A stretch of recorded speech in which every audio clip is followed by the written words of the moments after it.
Cool. I wanted to answer all the questions this morning, or respond to some. Adam could see this, and so could Nicola. I just want to say, the playgrounds that we were shown from Manchester are part of what Lady Helen of Hurt would call the concrete period of playgrounds in her book, as she describes those phases. Adventure playgrounds, there are some adventure playgrounds are finding alternative models of funding to take them forward. The two in Sheffield did, after I'd written a paper about how they were slip sliding away. But Nicola and I have said we don't know quite whether those models are still working some years on. There is an organisation called Landscape Sans Frontières, if anybody wants to know, and it does have regional offices across different parts of the world. So a sort of Landscape Sans Frontières in the UK might be, or England might be a way forward. And hearing people referring back to Ian McHarg, that was one of the 4 textbooks around when I studied in 1978 to 80. There was that, there was Tandy's Handbook of Urban Landscape. Somebody else tell me. There was the construction book, Weddell's book. Weddell. Elizabeth Beasley. Sorry? Elizabeth Beasley. So there were very few. And students today don't know how lucky they are to have all the resources, and not just the books, but also the academic journals that are now available that weren't there to those of us who trained all those years ago. So here I am a chartered landscape architect, but don't really practice now. I've been at the university since 1992, which is the longest standing member of staff, I think. Some of you will know me perhaps because of this book, Urban Open Spaces, which I wrote and was published in 2003, just as Cave Space was launching, and in there I do talk about how underused playing fields are in parks and school playgrounds, and how they are not. They should be a public resource because they're paid for by public money, they're treated as private spaces. Some of you may know me because of this term kit fence carpet that I coined, and it was one of those things we discussed over a meal one evening that I said, I've been thinking about how to describe these play spaces. This is a term that was then used by Play England and Cave Space, and the term is used in many parts of the world. A lot of them don't know the originator of it because Play England didn't reference it, nor did Cave Space. So in 2013 I tried to reclaim the ownership of this, but as we developed a tool to assess the play value of a play space, so there is now an understanding that a kit fence carpet hasn't got very good play value, and there's all the evidence about natural environments being good for children, but nobody had proven that a playground designed in a different way, these aren't designed, they're thrown together.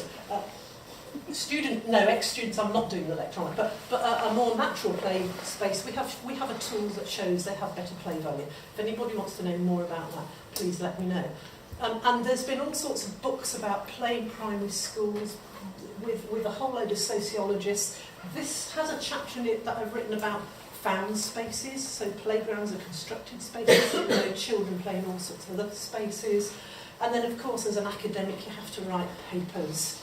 And one of the other chapters that came out a couple of years ago, I would like to just mention, is in a book called Beyond Playgrounds and Skate Parks.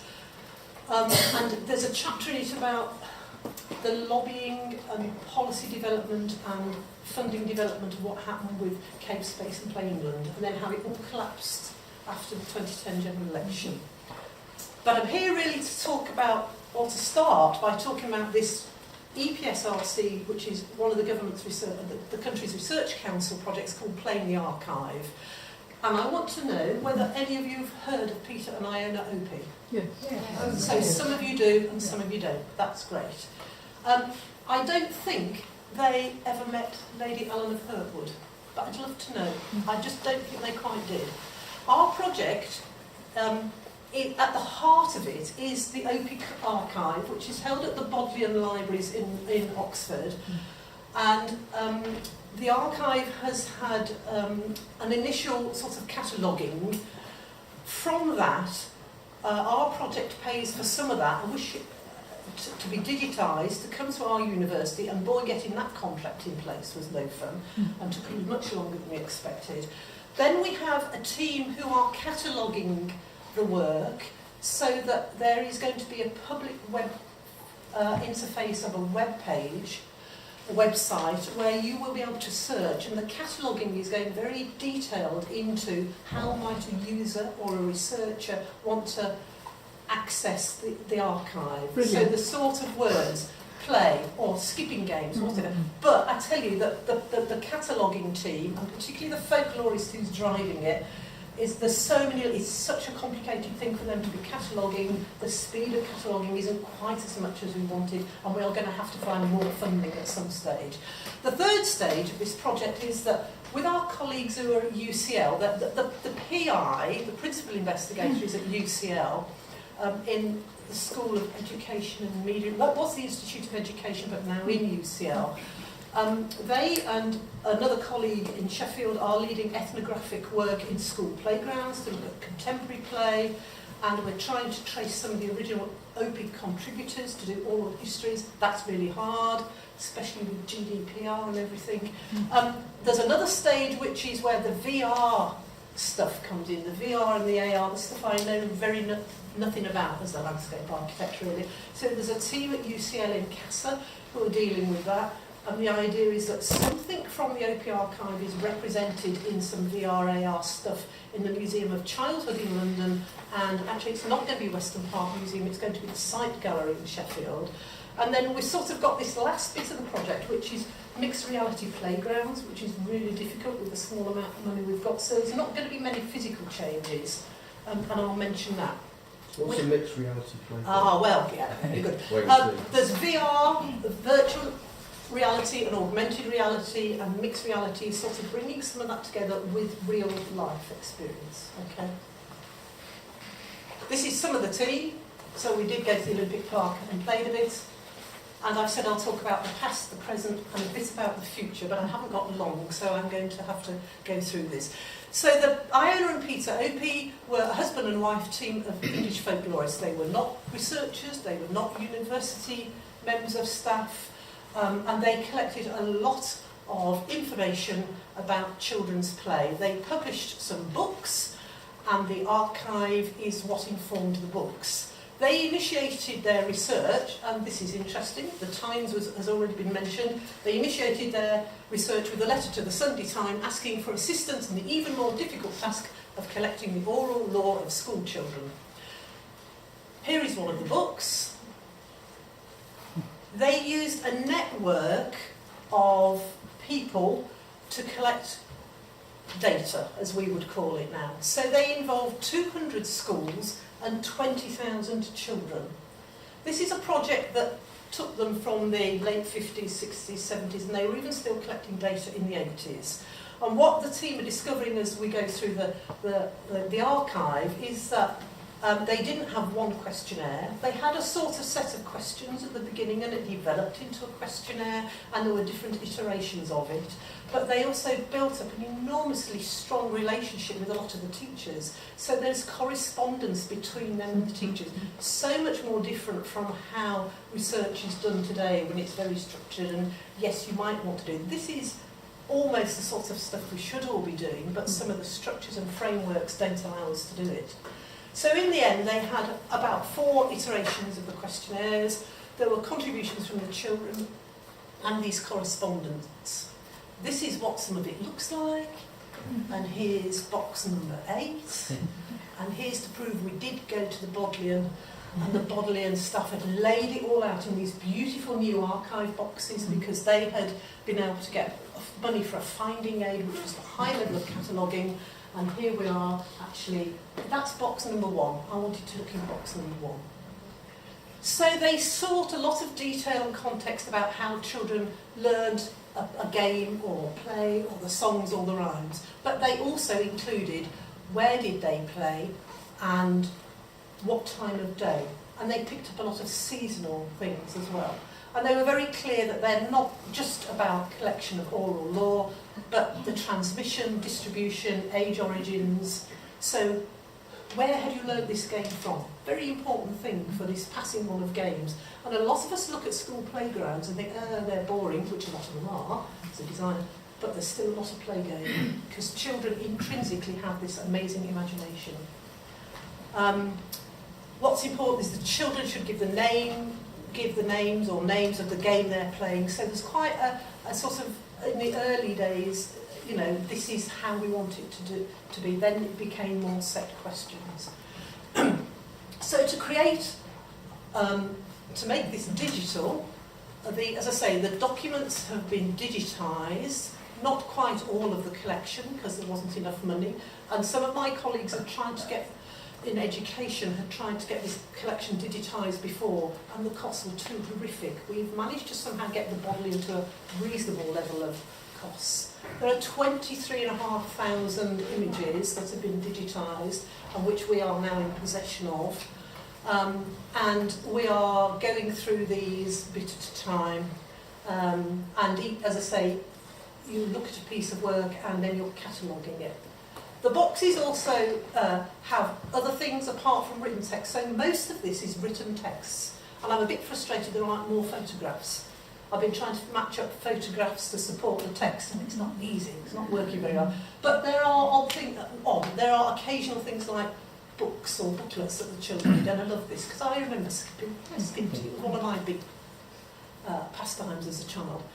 So some of them actually produced books, and then there's also odd little things like, here's a Scooby-Doo, a piece of Scooby-Doo somebody put into the collection. Do you remember Scooby-Doos? I don't remember my children having Scooby-Doos. But okay, so this isn't from the 50s or 60s, this is a bit later. And here's our two cataloguers. And there's 3 of them in the room on the 9th floor of the Arts Tower at University of Sheffield, and whenever I go down, they are just so excited about what they're finding. Well, they're now a bit more focused, but they're finding such gems in this archive. And we're now having to face up to the fact that actually the project funding ends at the end of July. Their tasks will finish, but there's still a lot more to do. So if anybody has extra money that they don't want to do, as well as the archive here. This is the sort of thing. You can see the writing style of the day. We're trying to pick out some of the things that relate to the landscape very much, not just the game. So Alison and myself, Alison is one of the cataloguers who's an ex-graduate and he's worked with me on various things. We are trying to pick out some of the stuff. So here's a game called The Hunters. The game that I like most is called Hunters. It's a game that, like hide and seek, but only one person hides and the rest hunt for him. For me? Him? This game is only played in the woods. So there we go, part of the landscape that you would be playing in, and in summer. So it's a seasonal thing as well. The boy who is hiding must keep in the same place all the time. The boy who finds him must hold him and shout out the name of the tree that's near him.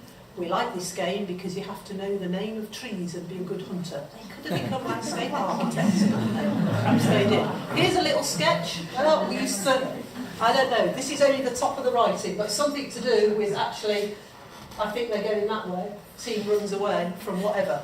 Okay, so some playing in the street going on here. I dislike playtime. I dislike playing hide and seek. I think it's a bit more of a girls' game. One night in the winter, my pals and I invented a game called Hide and Seek in the Dark. We decided to have a boundary. I lived down Guildford Street, so the boundary was between Castle Street, Wellesby Street, Cope Street, Guildford Street.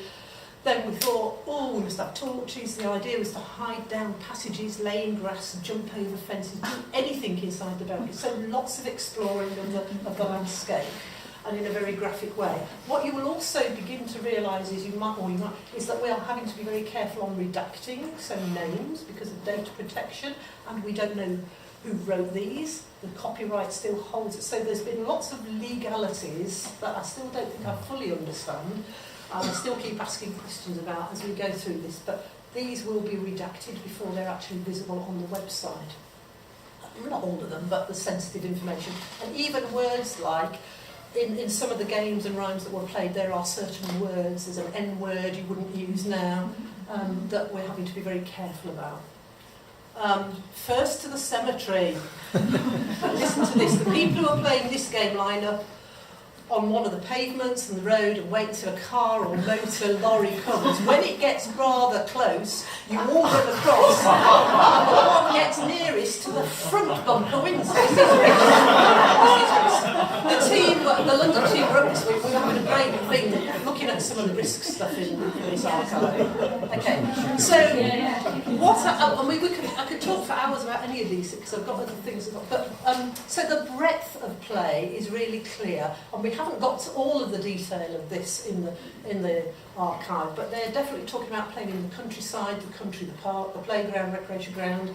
the neighbourhood, the waste ground, that'll be the post-war, the bomb site, schoolyard, in-town, the shops, the river, the stream, the reservoir, the marshes, water, woods, fields, trees, shrubland, hedges, grass, beach, sand, railway line.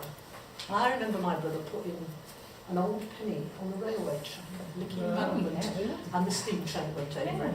Okay, I don't know if it's in there, but you know, this is where you get a bit reminiscent when you're doing this. Also, there were experiences. So the road, the street, the lane, the alley, round the block, the back paths, the passageways, the pavement, the curb, the ground pitch, the doorway, the yard, the backyard, the garden, the school, the home. And there's work from the 70s and 80s. There were 2 pieces of work about play in housing areas funded by our government that talked about children didn't just play in the playgrounds, they played on the roofs in the housing areas and in the here, there and everywhere.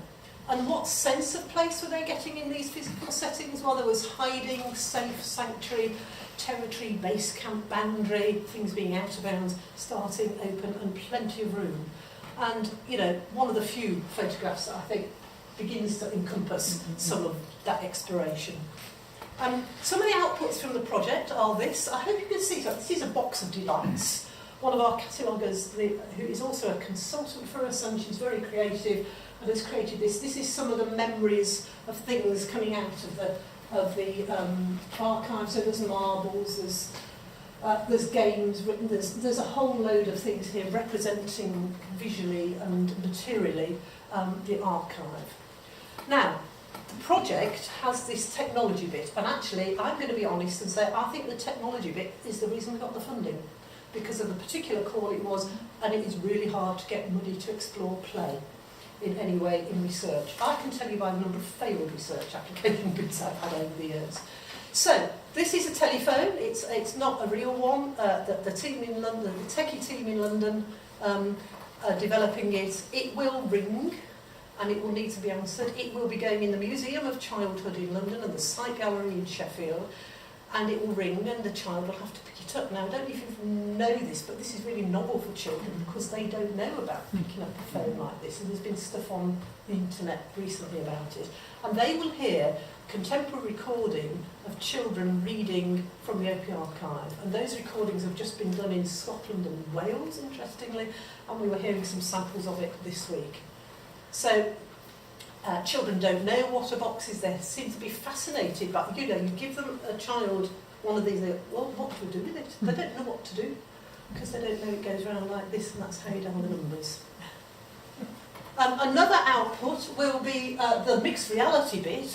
Will be, we weren't sure where this was going to go at first, but there's this space outside the site gallery which they sort of animated a little bit when they had an opening, but this is a bit of a big planter that was somewhere else in the city centre and just got lobbed here for no real reason. And so they had the site gallery had an opening day, and here's a little boy hanging off, who reminded me of the child hanging off the concrete wall. It's slides, and you see these themes recur. Children, it's really good stretching for the back, isn't it? And they had this animation, but these are all temporary things. Well, the swings are, and this was full of students who'd gone down anyway, because we told them to. So the space is really quite bland, and what we're going to do is a little something. The interventions are going to be like little posts, and there's going to be a QR code on them, and that will link to a website where it'll tell them or suggest some play activity they can do in this site related to the OP archive. So that's the mixed reality bit. And I'm glad there's a technical team. In thinking about the site we might do, we actually got a bit carried away and thought we might do a play trail, but there's not enough. But this is a sort of vision now that some of us had to try and, can we take this forward in the next 5 or 10 years? But, you know, crossing over the railway station, you know, we might have to talk to National Rail or East Midlands Trains or whomever, and then up to Park Hill Flats, which is where we were first thinking of doing a space, and it didn't quite work out. So this is the past, but some of what's happening in our research project is about the present. So this is one of the schools in London where the London ethnographic team are actually capturing children's play today in playgrounds. And because the techie team are there in London as well, they're doing great things like going up the tower and looking down, and there's play going on there. And they are using GoPros, which Adam mentioned earlier. So GoPros, we didn't know if the kids were going to take to them, whether it was going to be a problem. It is giving a wonderful view from a child's chest level of what's happening in that play. And there's some amazing footage of that. And then also it's giving us an ability to get sort of 3 views of a game at a time in different ways. So from an upper level and from the, that is the GoPro view, and that is the researcher's view. So 3 views of play that's going on. And this conflict that there constantly is between technology and outdoor spaces, which is a conflict for those of us who are landscape architects, isn't new, because Robin Moore in the 1970s said television is going to take children away from playing outdoors. So it isn't new, and we have, as other speakers have said, we have got to get our heads around coming to terms with what it might mean. Now, what it means in school playgrounds is that this happens. And I think you had some of this in the adventure playground. This is, tell me what this is the Floss. Yeah. Does anyone, you know, my kids are older now, and so they're not doing this, but this is stuff that they learn off the internet or from games, and they translate it back into their play in the playgrounds at school. And this isn't new, because even like nearly 20 years ago when we were looking at disabled children in primary school playgrounds, they were playing things influenced by film and media, and by the Iraq War that was going on at the time, and all sorts of stuff. So children's playing playgrounds is influenced not just by the environment, which often is very bad, but also by all these external factors. Okay, this keeps them fit, I think, to some extent, you know. So this sort of stuff... Especially when you have it on repeat, like... Yes, so the team in London, well, those on the ethnographic side are sort of beginning to look at this influence, partly because some of them are English and media people anyway. They're very interested in this transmission of play and games into the playground from other sources in particular. But we know there have been changes over the generations. So Roger Hart invented this term home range, how distant far a child is allowed to go from home to play. In more recent years in the academic literature it's been called children's independent mobility. That's been used today. And we know that over 3 or 4 generations that's reduced in various parts of the world, and that map of Sheffield that 2 people have shown already sort of indicates that. I'm quite critical of that map, because nobody ever says the biggest change was the great-grandfather to the grandfather. It's not the child to the parent. If you look at it again, it's 3 generations ago, right? And also, they don't say, actually, the M1 was built in that area. If you look at it, the M1 goes through that site. So I am constantly critical, and I have a response to that critique in a minute that I'll show you. So in New York, we know that this home range is reduced. It's been shown in Newcastle in Australia, in Amsterdam by Leah Karsten, in Norway, in Tokyo in Japan by my colleague Isami Kinshito, and then because I was so frustrated that Play England were using this plan without saying it was published in the Daily Mail. I did say that. Yes, you did. Sorry. And that it was never looked at seriously. We have to look at things critically. And nobody said, I've never heard anybody who's used it say, actually, it's the 4th generation when the big change happened and the M1 was built. So I felt challenged to do something about that. And we know that it's increasing urbanisation and traffic and dense housing density and parental feel that have contributed to this reduced children's independent mobility. And I'm sorry, this is a contemporary street. I suddenly realised I didn't have a photo of it. But we tried to repeat the 4-generation research a few years ago in a short summer project. We didn't get 4 generations. It's east of Sheffield, as the Daily Mail bit was, and I do know who did that work. So, and we had 3 generations. We couldn't find a 4th.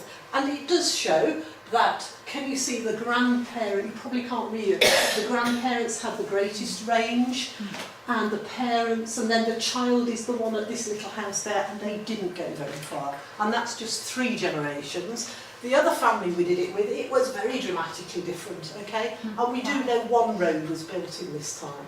One of the places these children, the grandparents used to go to was Bluebell Woods, and it's interesting that that's come up in the OP archive as well. So this reduction in home range In the work we did around Sheffield, we just sort of focused down that there are actually other things that had changed. It wasn't just the range children were allowed to go from home without permission. It was the type and number of outdoor spaces they were visiting, the number of activities they were doing, and the companions or friends they were going with. The grandparents would tell us they'd go in a group of 20 and they'd meet another group of 20. Now a child might be allowed to go 100 metres up the road, and the mother would watch as they went into somebody else's house. So it is very, very dramatic. In fact, we were a bit concerned that one of the mothers, by the end of the interview, was feeling, oh my goodness, I've not done good things for my child. So I'm glad perhaps we didn't do a bigger survey. Some other contemporary stuff is the OPs, some of the OPs were talking about the boundaries that children had. Children have boundaries, which gives them their home range. For some, it's very, very small, but there is a piece of work done by Peter Horton, who was looking at children on a housing estate that was being developed, and there the children were given a little bit more home range as long as the parents fully knew and had decided what was safe, which Roger Hart had always said home range was negotiated, it wasn't a rule. Coming back to technology, there's a piece of work from some people in Bristol who looked at children's play and actually found that the mobile phone was the mechanism to give children play to have home range, because the parents could ring them and say, come home for tea now, or if they got into trouble they could ring the parents. So I am in this process of trying to come away from the pure landscape. It's all got to be outdoors, but accepting that there are some elements of technology that we have, as others have said, we've got to come to terms with, and I'm not sure how we do it fully, but I'm on a bit of a journey because this project is making me be on a bit of a journey. It's quite challenging having a very multidisciplinary research team where there are very techie people, folklorists who just want to talk about the games and the space. I mean, it is really quite interesting. I said I think I've got a couple of minutes left, about the future, and I'm not going to say a lot, but I think we do need to reflect. And I'm going to just draw on some of what I've been doing in the last 6 or 7 years, I suppose since the demise of all the Play Builder and Cave Space and all that, because I was quite involved with Cave Space. I've been doing more travelling abroad in my job as an academic, with invitations to various countries, which has been visiting parts of the world you never expected to as a child is really quite something, actually. But there are 3 things: ongoing urbanisation, natural disasters and man-made disasters, some of which will be influenced by climate change, no doubt, are things that perhaps won't apply to everybody's practice in this room, but I think a lot of us need to be thinking about them. So if you go to China, this is what's happening. The green spaces, the urban agriculture areas, are rapidly being developed. The cities are, I don't know, what's Shanghai, is it 24 million or something now? Can you imagine that? I mean, London is what, 9 million? So it is multiple times the size of London. And as you go through any of the big Chinese megacities, or global cities as some call them, there are still many high-rise buildings. And the first time being built, and the first time I went, and saw a 34-storey tower block, my question was, where are the children playing? Mm-hmm. It's the title of a paper I wrote some years ago, actually, and some of you will remember it as the title of a song by a certain Cat Stevens. Go back and listen to it, listen to the words of it. It's very relevant even now, actually. Anyway, here we are in a housing area. There are some slides. But this is the sort of challenges. Now, this is a gated community in China. There's a lot of academics very critical of gated communities, particularly in some parts of the world. But here in China, I sneak in under the gate with my colleagues, and I get the feel, this is 15,000 people living here. This is more than in the ward where I live, or it's about the number of the ward I live in. So this is an enormous number of people. And this space becomes more of a community park than an exclusive thing, which is the criticism of some gated houses. And I'm talking with a colleague about whether we might be able to put in some research exploration about that. And you get, of course, lots of grandparents with the grandchildren, and there are some spaces which are green, but then you get some very hard and urban areas, and there's all sorts of play things in the outside, and they have big playthings in their big shopping malls. So that's urbanisation, which is going to continue. Europe doesn't know what it's like to compare to the Asian cities. Cities in Europe are minute, really. I'm glad they are. I wouldn't want to live in anything bigger than 500,000 that Sheffield is, to be honest. But this is a real challenge, and there are landscape architects who we are educating, who I hope we are going to help with some of this challenge, but it's really hard. Natural disasters, somebody's already mentioned Japan. So Japan had this massive tsunami, and this is what happens to a school after a tsunami. It's also caught fire. So you have an earthquake, have a tsunami. Which are natural disasters. There was the nuclear power failure as well, which some would argue wasn't natural. We did some work here, and we found that children's play in the outdoor environments was being either supported or not by the space that was there or not, the people, the interventions and time. Some of them didn't have time to play because they were having long bus journeys to their temporary accommodation.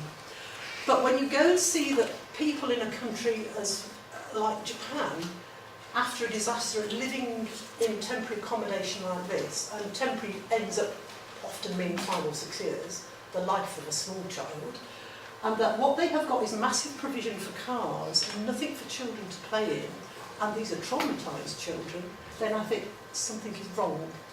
But we know children are great and will play anywhere, so they do.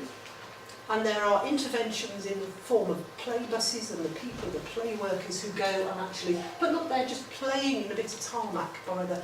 So there are other parts of the world where the provision and support for children's play is very poor. And in this post-disaster situation, it's something I've become very interested and quite frustrated because it's hard to learn more about. There was a kindergarten that was destroyed by the tsunami, and this is the temporary space. Actually, the outdoor space is quite nice compared to perhaps what they'd had before. The buildings provided by Bosch, so you get sort of big companies doing stuff, and but this will be the kindergarten for the whole of those preschool children's years.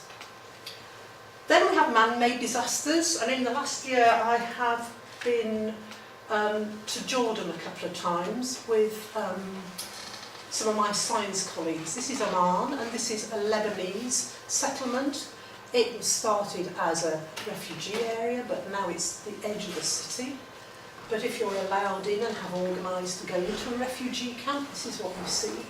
Masses and masses of units. These people have been living there, refugees from Syria for 6 years, some of them.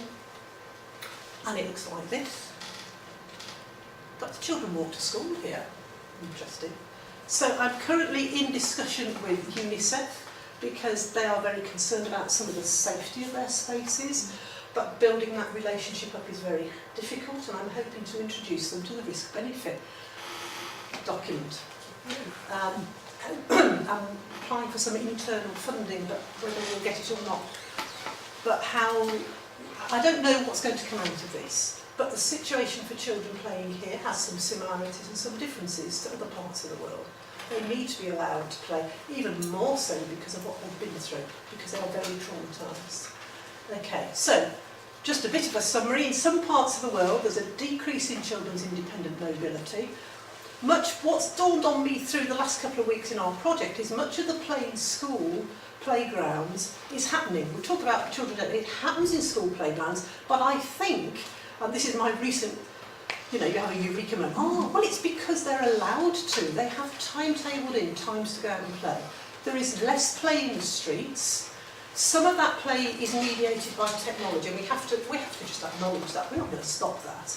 Particularly play in the school playgrounds, and I say that's not new. We still have this enormous issue about parental fear, controlling play, and I have to say in China it's a reality, because sometimes because of the one-child policy, children have been nicked off playgrounds, and the state and the provinces keep that data. And when my PhD students first started telling me that, I thought, oh my goodness, so there's a real issue there, it's a fear here. And then we have what Leah Carsten calls the backseat generation, children put in a car and taken somewhere else. But in other parts of the world, children do still walk to school. And they might play in what in the refugee camps are called child-friendly spaces, and then they end up with constructed spaces. They have to be, because children's safety is the priority. Everywhere, children will play in found spaces, because play is the nature of their being. Sometimes we need more interventions to facilitate play, and safe spaces for play are not provided in some places but are, and they are more needed. What going into the refugee camp has done has challenged my fence carpet critique, because there is times when a fence is needed, because refugee camps are not safe places for children, and I won't say any more about that. I want to end on a slide here. This is written really about our country, but may apply to lots of others as well. Children and young people living in so-called civilised countries probably enjoy better living conditions than ever before, good hygiene, good food, better school and better housing. Surely our children do. But there still remains immense emotional poverty and privation. There may be less direct hardship, though some of the areas where Nicola is working, obviously there is child poverty, but we are aware of more depression, mental illness, more violence, more delinquency and drug taking. Does anybody know who read that? Because it wasn't me. It was my dear Lady Ellen of Hertwood, who I was going to say, she was the first fellow of the Landscape Institute. She was a great campaigner for children. She has been one of my heroes for some years, along with George Cadbury, because I was born and brought up on BPhil, and George Cadbury designed that as a beautiful place. Lady Ellen of Hertwood was a landscape architect with a heart for children, and I hope that I think you're here because you have a heart for children, and it's getting that message out to everybody else that's important. Thank you very much.